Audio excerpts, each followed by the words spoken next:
ভর্তি হসপিটালে গিয়ে যে এরকম বিপদে পড়তে হবে সেটা আমি ভাবতে পারিনি। রাত তখন 2:35 বাজে আর আমি একা একা চলে এসেছি শুধুমাত্র তোমাদের জন্য ভূতের হসপিটালে। হসপিটালের চারিদিকটাই ছিল ফাঁকা এবং অন্ধকারে ঢাকা। আজকে আমি একা একা এই হসপিটালের ভিতরে ঢুকবো আর দেখবো আমার সাথে কি হয়। আজ থেকে প্রায় 10 বছর আগে 5 জন মানুষ এই হসপিটালে আগুনে পুড়ে মারা যায়। আর তারপরে এই হসপিটালটা সম্পূর্ণ বন্ধ হয়ে যায়। এখানকার লোকজন বলে যে এখানে নাকি রাত হলেই নানা রকমের অদ্ভুত ঘটনা ঘটে। আর সত্যি কথা বলতে গেলে এই মিউজিয়াম হসপিটালের মধ্যে আমার কেমন একটা গা ছমছম করছিল আর একটা অদ্ভুত রকমের পোড়া গন্ধ আমিও পাচ্ছিলাম। কিন্তু আমি ঠিক এই জায়গায় আসার পরেই একটা অদ্ভুত রকমের শব্দ শুনতে পাচ্ছিলাম। আমি জানি না আমার সাথে কি হতে চলেছে, তার কারণ এইখানে তারপর যা হলো আমার কাছে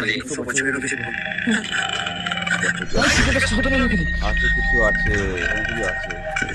এবং মাঝে কিছু আমি তারপর বুঝে গেলাম যে এটা সত্যি তেনাদের কাজকর্ম। তারপর আমি কিছু না ভেবে কোনো দিকে না তাকিয়ে প্রাণপণে দৌড়তে শুরু করলাম। বন্ধুরা প্লিজ ভিডিওটাকে লাইক করে চ্যানেলটাকে সাবস্ক্রাইব করে দিও আর কমেন্ট করে এরকম ভিডিও